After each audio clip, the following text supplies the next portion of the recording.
My Tinder date brought 3 friends to dinner and expected me to pay for everyone's lobster. So I'm Ethan, 29, software engineer. My parents are constantly on my case about settling down, always comparing me to my successful cousins. It makes dating extra stressful because I feel like I have to prove something.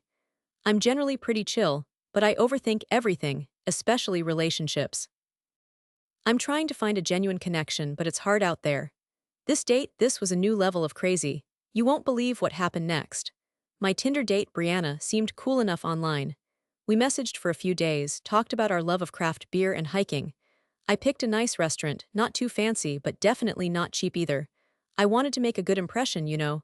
I even wore my lucky shirt. So I'm sitting at the table, nervous but hopeful. Brianna shows up, and she's not alone. 3 other women are trailing behind her, all smiles and giggles. My stomach dropped. "Oh, hey, Ethan. These are my friends Ashley, Jessica, and Taylor," Brianna chirps, like it's the most normal thing in the world. I manage a weak smile, completely thrown. I had envisioned a quiet, romantic dinner, a chance to actually talk and get to know someone. This was not that. I stammered something about not knowing it was a group date. Brianna just laughed and said, "Don't be so serious, the more the merrier." My internal alarm bells were clanging. I felt so stupid, like I had walked into a trap. I tried to play it cool, but inside I was panicking. Was this some kind of joke? Had I misread everything? The worst part, they immediately started ordering the most expensive things on the menu. Cocktails, appetizers, lobster tails. I'm sitting there, watching the bill climb higher and higher, feeling the blood drain from my face. They're chatting and laughing, completely oblivious to my mounting discomfort. Or maybe not so oblivious. They kept making these little comments about how generous I was and how lucky Brianna was to have found me. It was subtle, but I wasn't born yesterday. I felt sick to my stomach. This wasn't a date, it was a shakedown. I felt like such an idiot. All that anxiety, all that effort to plan a nice evening, and for what to be used? To bankroll some stranger's fancy dinner. I could already hear my mom's voice in my head. "See, Ethan. You're too naive, you need to be more careful." It made the whole thing even worse. I finally snapped. I couldn't take the fake smiles and the pointed comments anymore. When the server, Maria bless her soul, came to check on us, I saw my chance. I asked for separate checks, trying to keep my voice steady. The table went silent. You could hear a pin drop. Brianna's smile vanished. "Separate checks?" she asked, her voice dripping with disbelief. "Seriously?" "Yes," I said, my voice shaking slightly. I wasn't expecting guests. Then the floodgates opened. Ashley, Jessica, and Taylor chimed in, a chorus of outrage. "What's wrong with you? Are you serious, dude? So cheap?" I could feel my face burning. My heart was pounding in my chest. Brianna rolled her eyes. "Wow, Ethan, I thought you were different. I guess I was wrong." She delivered the line like a seasoned pro, like she'd rehearsed it 1,000 times.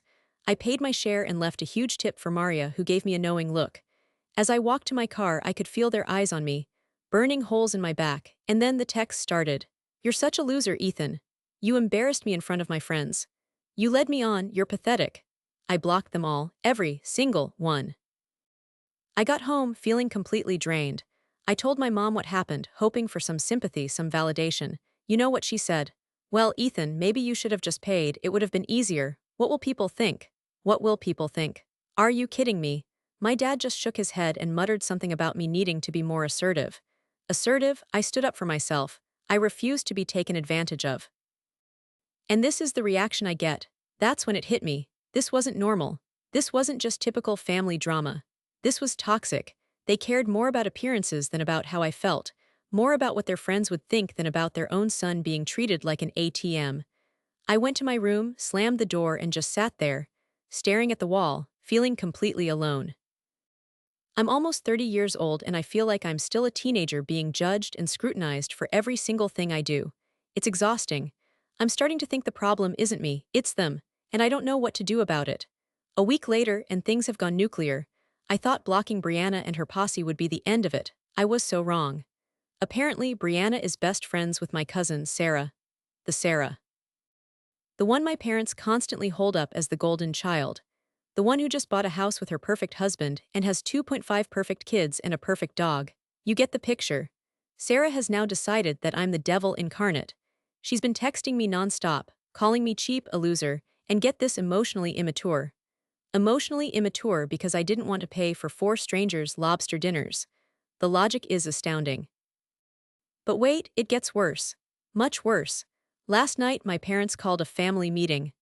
I walked into the living room to find my aunt and uncle Sarah's parents, of course, sitting there with grim expressions. It felt like an intervention. An intervention because I didn't bankroll a Tinder date gone wrong. My aunt launched into a tirade about how I embarrassed Sarah and Brianna, how I made a scene at the restaurant, and how I need to learn how to treat women. I sat there, stunned. My own family was siding with these grifters. He needs to apologize, my uncle chimed in, like he was the judge handing down a sentence. A public apology on Facebook. On Facebook. Are you kidding me? I wanted to scream. I wanted to flip the coffee table and storm out. But I just sat there, clenching my fists, trying to keep my cool. My mom, bless her heart, actually tried to defend me, albeit weakly. Now, honey, I'm sure Ethan didn't mean to cause any trouble, my aunt cut her off. He needs to take responsibility for his actions. This is reflecting poorly on the whole family. The whole family. Because I didn't want to pay for lobster. I finally snapped. I'm not apologizing, I said, my voice shaking. I did nothing wrong, they ambushed me, they tried to use me, and I'm not going to be bullied into apologizing for standing up for myself. The room went silent. My aunt and uncle looked at me like I had grown a second head. My dad just sighed. I stood up and walked out. I went back to my room and slammed the door. I'm so angry I can barely see straight. This isn't about the money anymore. This is about control. About them trying to force me into their mold of what a successful and respectable man should be. And I'm done. I can't sleep. I can't eat. I'm constantly on edge, waiting for the next attack. I feel like I'm trapped in a Kafka novel. This is insane. This is my life, and I need to take it back. I'm starting to think I need to go no contact with all of them. I know it sounds extreme, but I don't know what else to do. I need to protect myself. I need to prioritize my own sanity. I'm seriously considering therapy now. I need to figure out how to deal with this level of crazy. Because this can't be normal. Right, someone tell me I'm not crazy. So I finally broke down and told my therapist, Dr. Lee, about the whole lobster fiasco. I was hesitant at first, you know. It felt so stupid, so petty. Like, who gets this worked up over a dinner bill? But the whole thing had been eating at me, and with my family piling on, it just became too much. I started by explaining the Tinder date, the surprise guests, the lobster tails, the whole 9 yards. I even showed her the texts from Brianna and Sarah, the emotionally immature ones. As I'm talking, I can see Dr. Lee's eyebrows getting higher and higher. So let me get this straight, she said, her voice calm and steady. Your date brought 3 uninvited guests, ordered expensive food without consulting you, and then publicly shamed you for not paying the entire bill. Yes, I said, feeling a surge of relief that someone finally understood. Exactly, and then my family, they sided with them. They said I was the one who was wrong. They want me to apologize on Facebook, Dr. Lee just shook her head. Ethan, she said, this is not normal behavior, you were absolutely taken advantage of, and your family's reaction, it's enabling this kind of toxic behavior. That's when it hit me, like a ton of bricks. Toxic. That's exactly what it was. Dr. Lee went on to explain how this kind of manipulation and gaslighting can really mess with your head, how it can make you doubt yourself and your perceptions. You are not overreacting, she said firmly. Your feelings are valid, you have every right to set boundaries and to protect yourself from being exploited. Hearing those words, it was like a weight had been lifted off my shoulders. For weeks, I had been second-guessing myself, wondering if I was being too sensitive, too uptight. But Dr. Lee's validation, it changed everything. It's not about the money, Ethan, she continued. It's about respect, about setting healthy boundaries, and about recognizing that you deserve to be treated with dignity and consideration. I started to cry. I hadn't realized how much I needed to hear those words, how much I needed someone to tell me that I wasn't crazy, that I wasn't the problem. That session with Dr. Lee was a turning point. It gave me the strength and the clarity I needed to start setting boundaries with my family.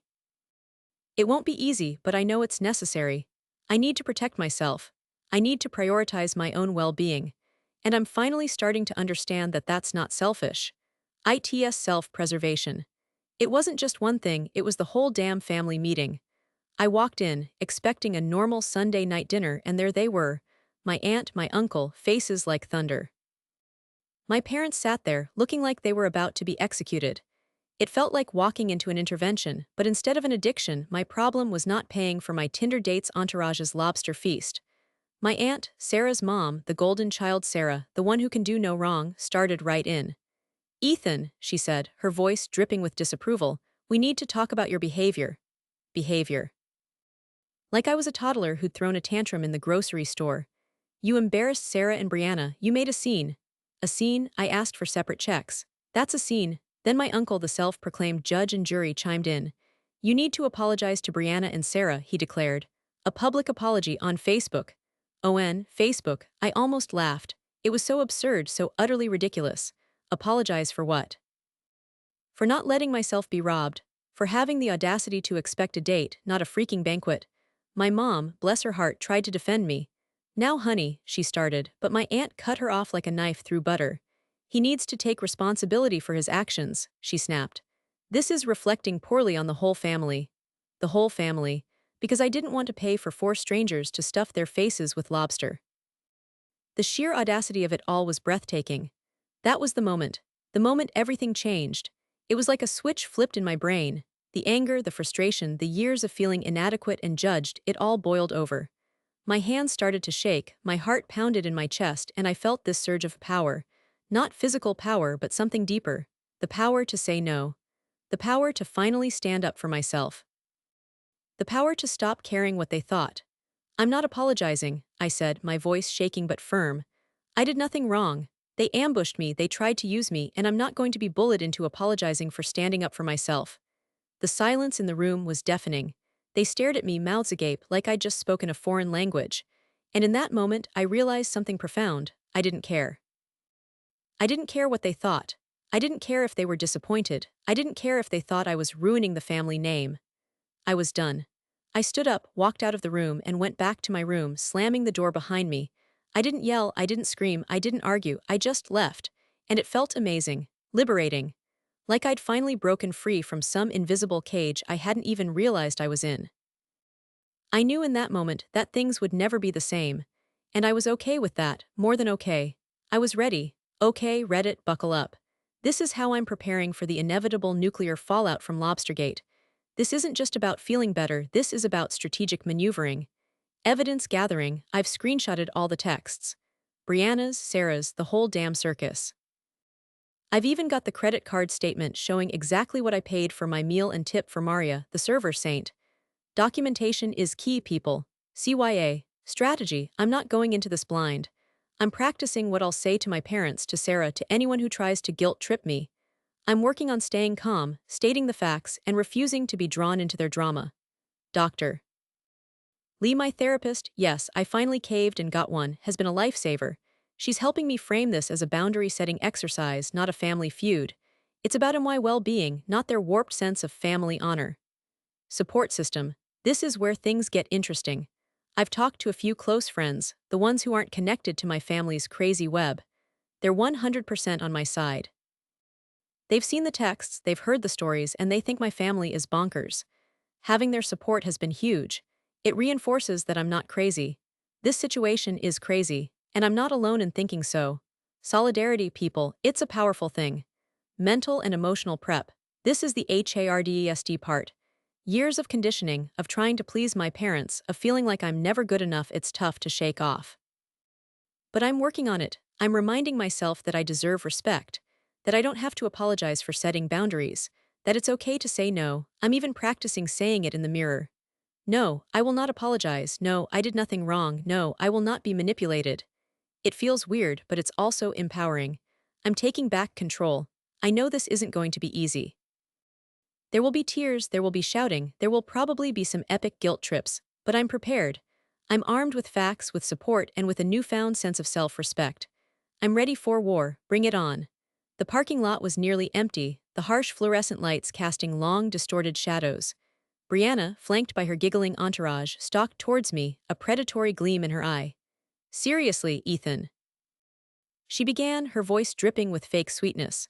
"You're really going to do this, make me look bad in front of my friends?" "Look bad," I replied, my voice surprisingly steady. "You brought 3 uninvited guests to a dinner I planned for 2. You ordered the most expensive items on the menu without even asking. You made yourself look bad." Oh, come on, Ashley chimed in, rolling her eyes. Don't be such a tightwad, it's just dinner. Just dinner, I repeated, incredulous. It's not just dinner when you're expecting someone else to foot the bill for your entire party, especially when that someone wasn't even aware they were hosting a party. Jessica and Taylor started muttering about how rude and ungentlemanly I was being. The familiar wave of anxiety started to creep in, but I pushed it back. I had practiced this. I was prepared. Let me be clear, I said, my voice rising slightly. I planned a date, with you, not with your entourage. You ambushed me plain and simple, and frankly, I find your sense of entitlement appalling. Brianna's face contorted in disbelief. Entitled? I'm entitled. You're the one acting like a child. I thought you were a nice guy, Ethan. Clearly I was wrong. This is where they usually got me, the guilt trip. The implication that I was somehow defective for not conforming to their expectations, but not this time. Nice guys finish last, Brianna, I said, meeting her gaze. And I'm done finishing last. I'm done being used. I'm done being manipulated. I pulled out my phone and showed her the credit card statement. This, I said, pointing to the amount, is what I owe for my meal. And a generous tip for Maria, who, unlike you, understands the concept of basic decency. The air crackled with tension. Brianna's eyes darted to the phone, then back to me, her face a mask of stunned silence. The giggles stopped. The power dynamic had shifted. They had lost their leverage. I was no longer the anxious, overthinking Ethan they thought they could manipulate. I was done playing their game. You know what, Ethan? Brianna sputtered, finally finding her voice. You're a jerk, a cheap, pathetic jerk. I dodged a bullet with you, I shrugged. Maybe you did, I said, turning to walk away. Have a nice night, ladies. And with that, I left them standing there, mouths agape, in the harsh glare of the parking lot lights. It wasn't the dramatic showdown I'd imagined, but it was a victory nonetheless. I had stood my ground. I had defended myself. And for the first time in a long time, I felt free. It's been a few months since Lobstergate, and wow, things have changed. Let me tell you, the fallout was real. After I walked out of that family meeting, things went pretty much as expected, nuclear. My aunt and uncle didn't speak to me for weeks. Sarah, the golden child, launched a full-scale smear campaign, telling everyone I was a cheapskate and emotionally stunted, still stuck on that one, apparently. My parents, stuck in the middle, waffled between trying to guilt me into apologizing and weakly defending me. It was a mess. The resolution, if you can call it that, wasn't some dramatic reconciliation. It was more of a slow, uncomfortable shift. I stuck to my guns. I didn't apologize. I didn't engage in the drama. I went to therapy, focused on work, and spent time with the friends who actually supported me. Shout to my amazing friends, you know who you are. Slowly, the tension started to ease. My aunt and uncle eventually started acknowledging my existence again, though things are still frosty. Sarah still gives me the death glare whenever we're in the same room, but I'm pretty much over it. I've realized her opinion of me doesn't actually matter. Liberating, let me tell you. The mixed outcomes, well, my relationship with my extended family is definitely strained, probably permanently. That hurts, but honestly, I'm also kind of relieved. It's like this toxic layer has been peeled back, and while it's raw and uncomfortable, it's also honest. My relationship with my parents, on the other hand, has actually improved. After the initial explosion, my mom finally started to see things from my perspective. She even apologized for pressuring me to apologize to Sarah and Brianna. It was a small step, but a huge one. We're still working on it, but there's a new level of understanding and respect there that wasn't there before. As for me, I've changed. This whole experience was a wake-up call. I've learned the power of no. I've learned to set boundaries, to prioritize my own well-being, and to not give a damn what people like Brianna and Sarah think of me. Therapy has been instrumental in this process. It's helped me understand my own patterns, my anxieties, and why I was so susceptible to this kind of manipulation in the past. I'm still working on it, but I'm in a much better place now. I'm more confident, more assertive, and more comfortable in my own skin. Dating apps, still a bit wary, but I'm slowly dipping my toes back in the water. This time with much clearer boundaries and a zero-tolerance policy for BS.